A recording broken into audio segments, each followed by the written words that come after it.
Pendimi është një thirrje e shpirtit drejt mëshirës së Allahut, një udhëtim i kthimit tek Ai pas gabimeve që na rëndojnë zemrën. Është një mundësi për t'u pastruar, për të gjetur qetësi dhe për të rifilluar me zemër të pastër. Teube, ose ndryshe thënë pendesa, është një nga konceptet më të rëndësishme për jetën e besimtarit, për jetën e tij fetare. Dhe Kurani famlar ka shprehur në shumë ajete këtë veçori të besimtarit. Gjithashtu kemi edhe një sure e cila përbëhet nga 129 ajete, pra goxha e gjatë, që titullohet Teube. Pendesa është proces pastrimi shpirtëror që bën besimtari pasi bjen në mëkat. Pra pasi një besimtar bën një gabim, bën diçka që nuk duhet ta vepronte, ai ndjen pendes në zemrën e tij dhe kthehet për tek Zoti i gjithësisë duke kërkuar falje. Pendimin varet se si e shikon. Në një moment mund ta shohësh si një shkarkim nga rëndesat për shkak të mëkateve. Në një moment mund ta shohësh shpresë, pra një moment që Zoti të hap derën e shpresës dhe derën e dritës mes atij tunelit të errët mëkateve dhe gjunave që ti ke bërë.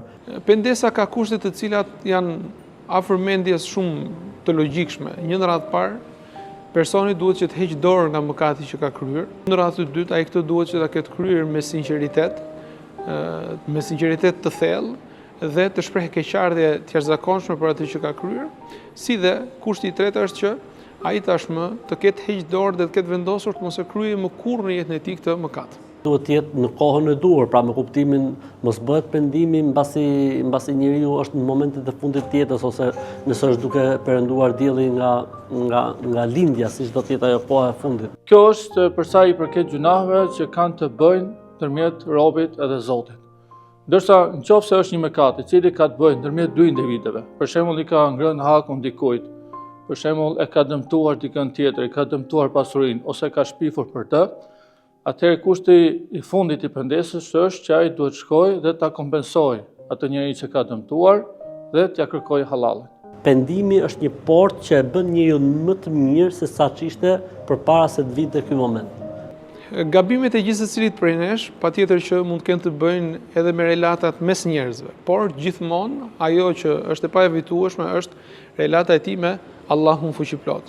Një mëkat i kryer mund të jetë një gabim apo një shkelje të drejtës së Allahut fuqiplot, që do të thotë të shkelësh një prej gjërave të cilat ai ka ndaluar dhe ti ta kryesh atë, ose të lësh pa kryer një prej atyre që ai ka urdhëruar që të kryesh.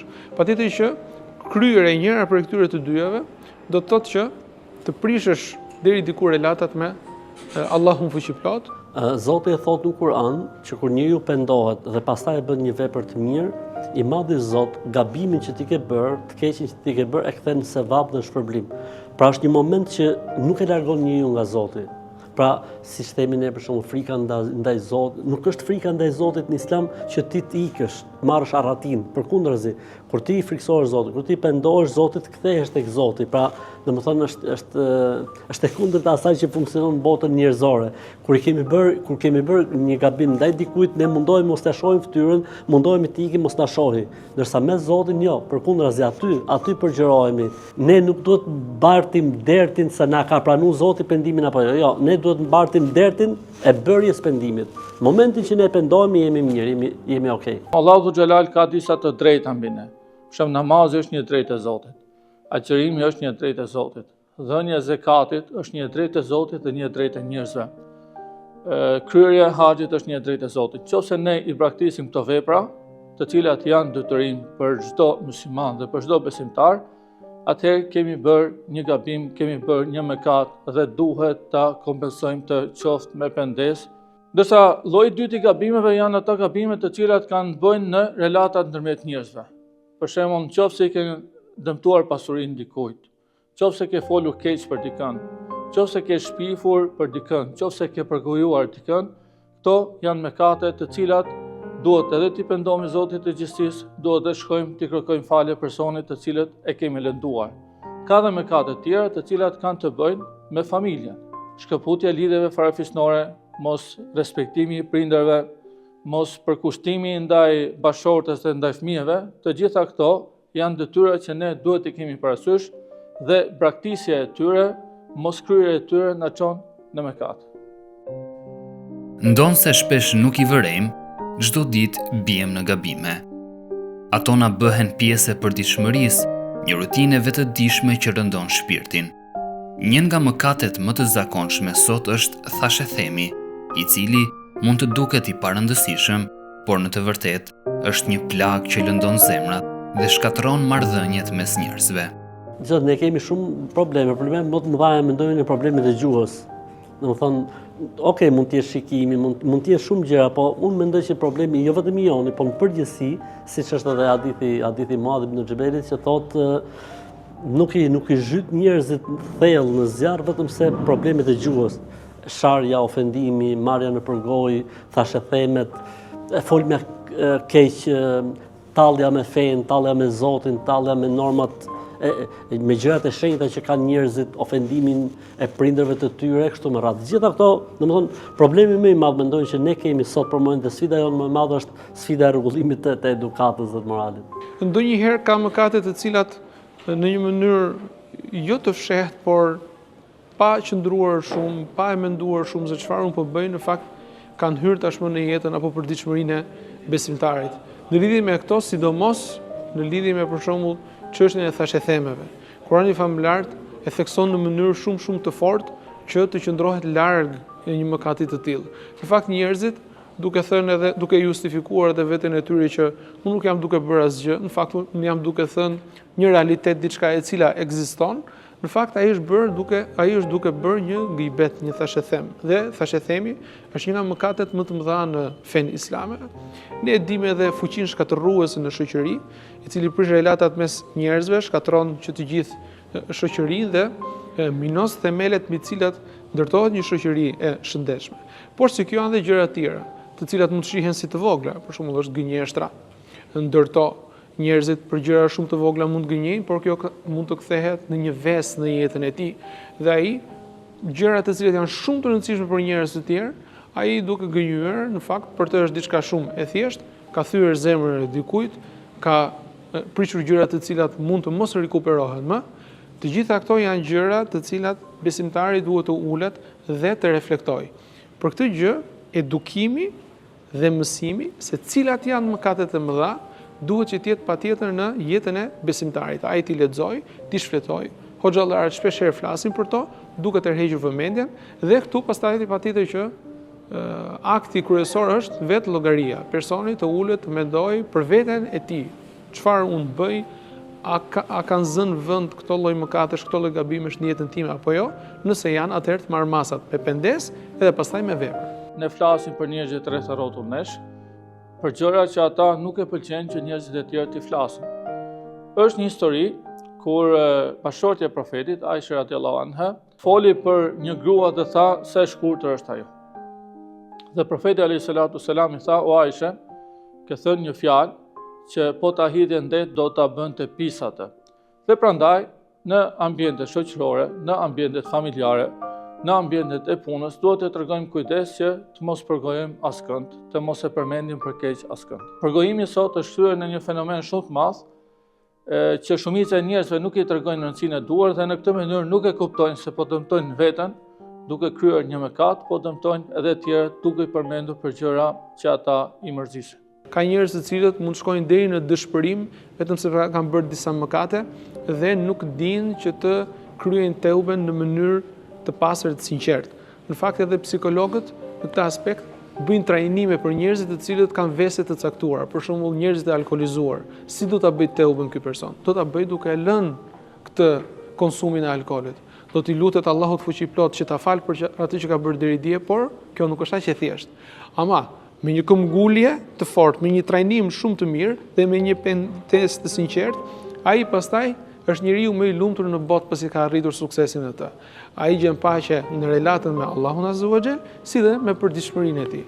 Normalisht besimtari pasi bie në gabim duhet të pendohet menjëherë. Në këtë mënyrë edhe largohet nga zemrimi i Zotit dhe shpëton nga zemrimi i Zotit, edhe largohet nga atmosfera negative që formon gjunahu. Dhe kjo është shumë e rëndësishme. Për shembull, profeti Muhammed, paqja e Zotit qoftë me të, thotë në një hadith: "Qofse një besimtar bën një gjuna, edhe nuk pendohet për të, atëherë një pikë e zezë shfaqet në zemrën e tij. E nëse vazhdon të shtojë gjunahet, pra duke mos u penduar, shtohen pikët e zeza në zemrën e tij, derisa kjo zemër vuloset, pra në një farë mënyrë nuk i bën më përshtypje gjunahu dhe atëherë e ka shumë të vështirë që të largohet nga ajo rrugë. Prandaj është e rëndësishme që pasi bijem në gjunah, të dim të drejtohemi, të dim të kërkojmë falje tek Zoti i gjithësisë dhe të dim të përmirësojmë gabimet tona. E drejta e njeriut ndaj njeriut është një barë e rëndë për shpirtin. Askush nuk mund të gjej paqe përpara Allahut pa kërkuar falje nga ai që është lënduar.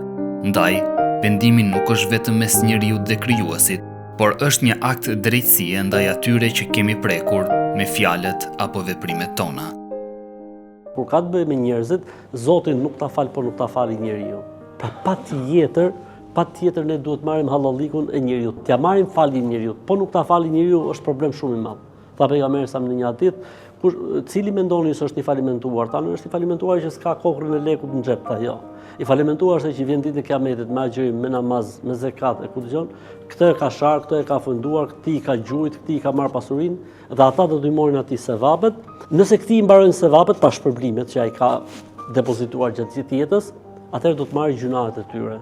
Nëse ai person nuk ja bën halal, tërë jetës, sikur të jetë i pastruar nga gjitha mëkatet, ai nuk hyn dot në xhenet, por pret në derën e xhenetit derisa personi i cili ka hyrë në hak, qoftë edhe sa një grimt, t'ja bëj halal atij. Prandaj ky është një ekuilibër shumë i rëndësishëm, shumë i rrezikshëm njëkohësisht, sepse Allahu të fal, por njeriu e ka të drejtën e tij, çdo kush mundet mos e fal tjetër. Gabimi është pjesë e natyrës njerëzore. Çdo njeri, pa përjashtim, bie në gabim. Por mëshirës së Allahut nuk i mbyllen kurrë dyert. Ai që vërtet pendohet dhe kthehet me zemër të sinqertë, do ta gjejë Zotin të mëshirshëm dhe falës. Pengesat të cilat e pengon një besimtar që të pendohet mund të jenë të ndryshme. Pikë parë është vështirësia e largimit nga mëkati. Disa mëkate kanë një kënaqësi sipërfaqësore, sepse këtu qëndron edhe thelbi i sprovës. Dhe prandaj disa persona mund të ndjejnë kënaqësi nga disa mëkate dhe mund ta kenë të vështirë që të shkëputen prej tyre. Një faktor tjetër i rëndësishëm është frika se mos e përsërisin atë mëkat. Për shembull, ka persona të cilat kanë vartësi ndaj një gjunahu dhe e kanë përsëri frikën se do ta përsërisin atë gjunah dhe Zoti i gjithësisë nuk do t'i falë. Por kjo nuk duhet t'i pengojë, sepse Allahu xhelal në Kur'anin famlar dhe profeti Muhammed, paqja e Zotit qoftë me të, në hadithet e tij na tregon që Zoti i gjithësisë e fal besimtarin pavarësisht sa herë ai gabon, mjafton që ai të pendohet. Një faktor tjetër i cili e pengon besimtarin që shkojë tek pendesa është rrethi shoqëror të cilit ai përket. Ka raste kur të rinjt zakonisht, nëse bëjnë një vepër të shëmtuar dhe më pas e praktisin atë, mund të bullizohen nga shoqëria e vet, mund të përjashtohen nga shoqëria dhe kjo në vetvete përbën një pengesë e cila e ndalon atë për shkuar tek pendesa. Një faktor tjetër është se është e vështirë për disa persona që disa vese dhe huqe që në vetvete janë të dëmshme t'i praktisin me njëherë. Prandaj nuk duhet të neglizhojnë asnjëherë hapat e vogla të hedhura për të përmirësuar jetën e tyre. Që nëse një veprim të ndaluar, siç mund të jetë konsumimi i alkoolit, nuk e praktis atë dot me njëherë, është mirë që të praktis atë hap pas hapi, në ditë të caktuar të mos e konsumoj, në muajin e Ramazanit të mos ta konsumoj, dhe pastaj derisa të vjen atë lloj procesi kur do ta praktisë atë plotësisht. Një faktor tjetër që e pengon besimtarin nga pendesa është frika se Zoti i gjithësisë nuk do ta falë. Pra kemi persona që mendojnë që me jetën që unë kam bërë, nuk duhet ta frekuentoj xhamin, nuk kam ftyrë t'i drejtohem Zotit, t'i kërkoj falje dhe mëshirë, kur fakt kjo është një nga kurthet e mashtrimet e shejtanit, sepse profeti Muhammed, paqja e Zotit qoftë mbi të, na tregon qartësi në hadithet e tij, në fjalët e tij, sa do të mëdhaja që t'jenë gjunahet e një besimtari, nëse ai pendohet në mënyrë të sinqertë, Zoti i gjithësisë do ta falë dhe gëzohet për kthimin dhe pendimin e tij. Njeriu në radhë të parë e pengon që të pendohet mungesa e vetëdijsimit. Pra, nëse një person di që ka gabuar, ai patjetër që do të pendohet.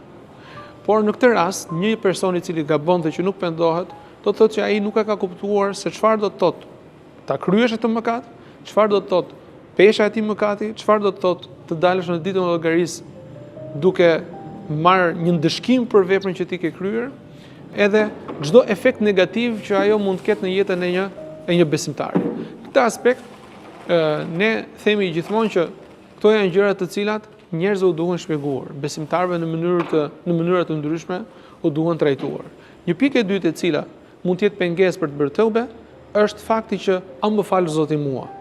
A falet, a meriton faljen një njeri si puna ime, një njeri që ka bërë një gabim kaq të madh.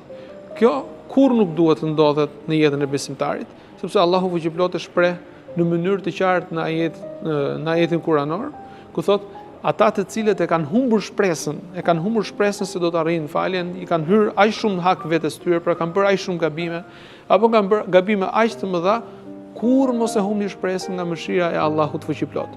Gjithmonë ai në Kuranin famlar dhe në hadithet e Profetit alayhis salam, në hadithet kutsi shprehet që mëshira e tij e ka kaluar zemrimin. Gjithmonë mëshira e tij e ka kapluar zemrimin e Allahut fuqiplot. Prandaj falja do të mbizotërojë gjithmonë ndaj ndëshkimit në rast se ne i kthehemi tek ai me sinqeritet. Prandaj në këtë aspekt dëshpërimi dhe mungesa e shpresës për faljen e Allahut fuqiplot nuk duhet zërë vend në jetën e një besimtari. Është përgjegjësia jon që tu përcjellim brezave të rinj të vërtetën mbi mëkatin dhe pasojat e tij. T'i ndihmojmë të kuptojnë se pendesa nuk është vetëm një akt, por një udhëtim i shpirtit drejt paqes. Pikë së pari, të rive duhet të flasim për dëmin që sjell harami dhe gabimet që ata bëjnë. Është një rast kur njeri ka shkuar profetit dhe i ka kërkuar atij që ta lejojë të bëjë moralitet. Njerëzit që gjendeshin rreth profetit, dikush i zemëruar, dikush u përpoq ta largojë, duke i thënë që largohu nga këtu, sepse prania e profetit nuk është vend ku mund flitet për gjëra të tilla, e sidomos për harame si immoraliteti. Profeti sallallahu alaihi wasallam nuk e largoi këtë të ri, e ftoi pranë vetes dhe filloi të flasë me argumente që e bënin atë të meditonin rreth gabimit, rreth gjunam se sa i madh ishte ky.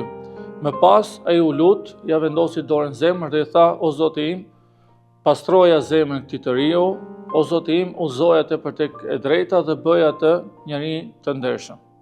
Pra gjëja e parë që duhet bëjmë për trit është që të ulemi dhe të flasim me ta, që t'ua shpjegojmë se çfarë dëmi sjell për botën e tij shpirtërore, për shoqërinë, ai gabim që ai ri mund të bëjë.